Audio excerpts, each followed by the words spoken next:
behavioral health for you and everybody. I'm Amber Sorensen, the Marketing Director at Murray County Medical Center, here with Tom Bergman today to talk about asthma and allergies stuff in pediatrics. Welcome, Tom. Hello, how's it going? It's good. How are you? Good. So can I lead with a brief story? Yes, go Excellent. ahead. So the talk is going to be about allergy and asthma and kind of management of those things, and kind of what got me more interested in that area was I had to deal with this anecdotally. Both of my kids a few years ago on separate occasions had to get flown to Sioux Falls to the Sanford's Children's Hospital with complications from different viral infections, and that was extraordinarily traumatizing, and I guess I know what it feels like to not be able to do anything about that, and that did end up influencing a lot of my training in school thereafter, and my master's thesis is actually on the influence of tonsil surgery in children with asthma and age-related outcomes. So instead of reading that monstrosity, I guess the sum of it is addressing problems related to asthma early in life is better than waiting on it. And asthma is just a specific part of allergy, which is part of what they call atopy, and that is a propensity to develop hypersensitivity reactions to allergens. And other examples would be eczema or runny nose, or like we talked about, asthma, all of which can be handled in somewhat similar ways. I think it's pretty important, first off, to do the conservative things that make sense. So pay attention to triggers. In this part of the country, we have to deal with the cold, obviously, pollens, dust mites, pet dander, all of those different things are environmental examples. And there are food examples as well, like milk, peanuts, just so many to choose from, and trying to pay attention to what seems to make things worse for kids. Is there a frequency level on that, as far as if I get hives, for example, Yeah. 2 or 3 times in a row, would that be considered a trigger? Yeah, that's the kind of thing you watch for, because there's differing amounts of time between an exposure and a response, and everyone's can be different, even if they're exposed to the same thing on multiple occasions. So it's complicated to sum that up. But it's worth paying attention to, and if you have to keep a log or a journal or something, and find the things to limit or avoid, that does make sense, because one allergy response can make another one worse. It's a complicated arena, but that's where a person should start. And as far as what would we suggest that kids do? I think it's important to consider seeing allergist specialists for this, for skin prick testing as well as blood testing. They're 2 different things. If you do one without the other, it doesn't paint as clear of a picture. And I understand it's not available for everyone to be able to go to these specialists and wait certain amounts of time to have things addressed.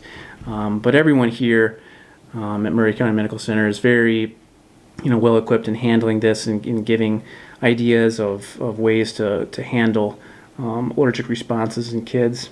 Do we offer some of those tests as far as allergies go? So the blood tests we can do and have them sent off, but honestly what should be done is a pairing of skin testing, so that they take this little probe and they touch it to the skin of your back or your arm, and they test for all sorts of different allergies or allergens rather, and they pair it with a blood test.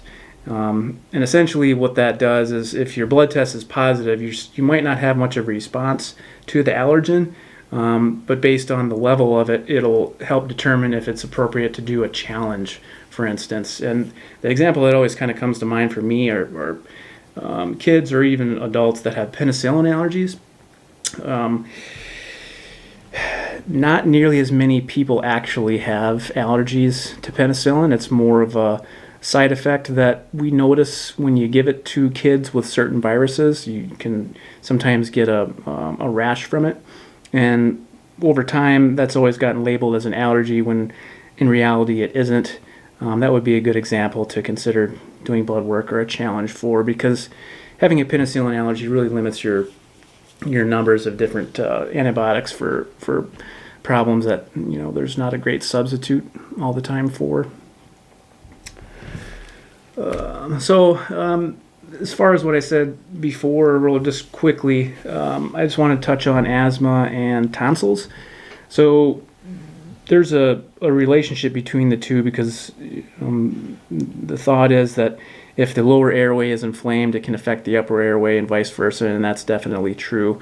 And long story short, having large tonsils on their own doesn't indicate removal, but if you have recurrent, say, ear infections or throat infections or real problems with asthma, it's definitely worth considering seeing someone to get their opinion on to potentially remove them, because there is a huge correlation with allergies and asthma. And at what age, I know you touched on the younger the better, but at what age would that kind of be appropriate as far as looking into those recurrent infections? Yeah, great question. So that's kind of part of what I somewhat answered in my research, is that, well, first off, in order to diagnose asthma, you need to have pulmonary function testing, which can be done here. We have a fantastic respiratory team. If that gets diagnosed, it's usually done, I would say, around 5 or 6 years old. But the response to tonsillectomy, as far as effectiveness, was most ideal at about 4 years old. So there's lots of reasons to have tonsils removed. Asthma is not one of them now, because it's difficult to diagnose prior to when it's most effective, if that makes sense. So again, seeing your primary care provider or someone that has experience with this is definitely worth doing at a young age, because sometimes procedures can be very helpful, and at least would be worth considering. Perfect. And what kind of procedures might those be that could possibly be offered here at MCMC, for example, before a tonsillectomy might be considered? Yeah, so we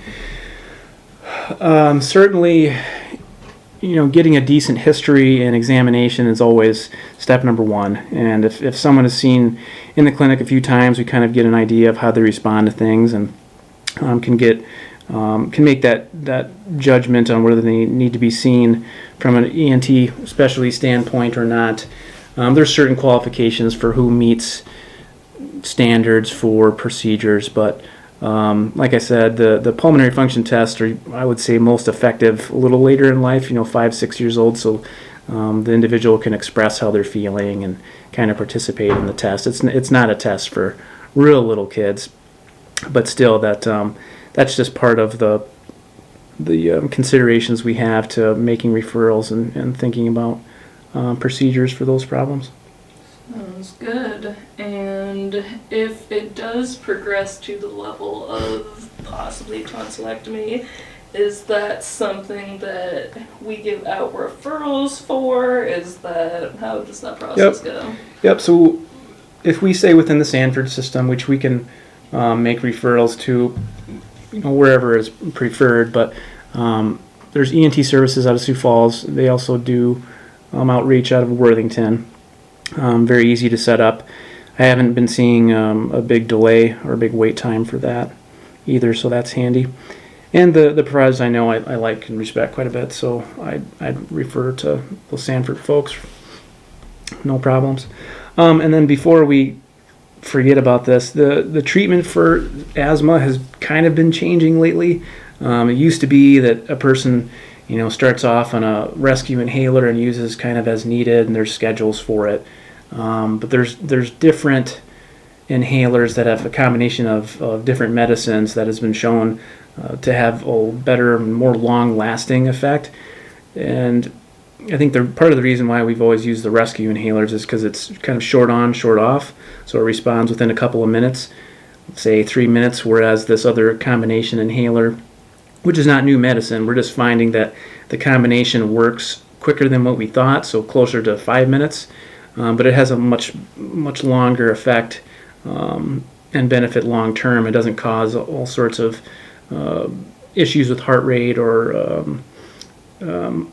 hyper responsiveness, like some of the other medications could. So it's kind of hard to answer, all of these things, through a podcast. But this information's available to your care team here, and definitely something that could get relayed and discussed if there's a need.